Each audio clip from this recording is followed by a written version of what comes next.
Hello guys, Salty Gamer here, and today I'll be reviewing the rebuild of Evangelion movie series. I'll be reviewing all these movies as a whole in this video. You do need to watch the original series and the end of Evangelion movie before watching this, so they won't be left confused by any events that take part in this movie series.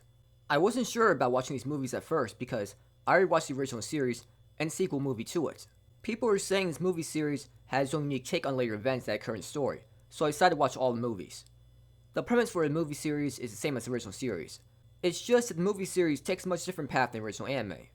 Early on, the first movie is following events from the original anime series, but the movies after that take a much different path, and made the appeal of the series much different.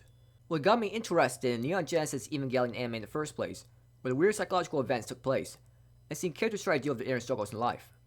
There were so many moments that left confused, and you had no idea what was even happening. It was so weird, but it made you want to watch more. Having all these psychological scenes helps separate itself from all the typical mecha anime series out there. The anime aged well because there still aren't any mecha anime series that have these intriguing and intense psychological scenes that Neon Genesis Evangelion had. The movie series, however, didn't spend too much time on psychological scenes. It had some screen time of characters trying to overcome their inner struggles, but I just felt like that wasn't the main focus anymore.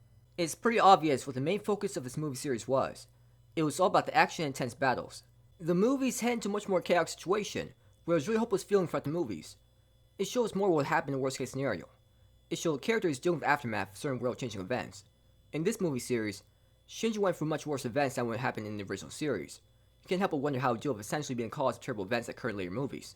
There was so much screen time of the Evas fighting against the Angels, it was pretty enjoyable to watch. It was non-stop action. The pilots were pushing their Evas past their limits, and we got to see just how powerful and frightening they can really be. These scenes just made you want to watch more and more of the movies. There were even more interesting mysteries, like just what is a true Evangelion, and what is Shinji's dad's true goal in all this. The ending to the original series and the ending to the original movie just left most viewers feeling confused. They had no idea what just happened during the ending, and people were left wanting more. And when there wasn't any follow-up at all, people were very obviously frustrated with it. This movie series doesn't have an issue at all. Everything is pretty easy to follow and understand. I'm not left confused by any events, and the ending to the movie series was enough for me. If you give me a choice between having a confusing but interesting ending, or a good and understandable ending, I would take the ending that is good and understandable. Even if the original series and the original movie had an ending that is confusing and mind-blowing, I'd rather see a conclusive ending than watch that. I had mixed feelings about how this movie series portrayed certain characters. The important characters like Shinji and Asuka still pretty much act the same as they did in the original series. I would say though that in this movie series, Misato had more interesting development throughout. She went from a goofy woman that provided a lot of comedic relief to taking a more serious role, which I like. I could care less about Mari, who was a new EVA pilot in this movie series. It wasn't that she was bad, it was that she really wasn't that memorable and didn't fit in with the series at all.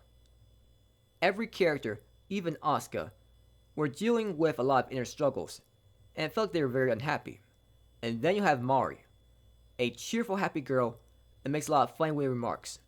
It just felt odd, and didn't fit in with the dark and serious atmosphere. This anime didn't spend enough time showing us her past and her inner struggles, so it's hard to really care about her. Since this is a movie series, it doesn't have the traditional opening and ending song they're used to seeing. The music throughout the movies was great and enjoyable to listen to. It certainly made the fight scenes more exciting to watch. The animation style looked nice, and the animation was well done. The fight scenes were nicely animated. It was top tier animation. I still prefer the original series because of the weird psychological events that were so intriguing to watch. But this movie series was practically better in everything else. Better action, a more intriguing direction with the plot. The animation obviously looked better. It was as enjoyable as the original series. It's just that it took a different approach to this franchise. Rather than mind-blowing creepy psychological scenes, it was more about the intense fight scenes and a very chaotic plot development. I give this movie series a 9 out of 10. So that's all we'll talk about for this video. Thank you for watching the video.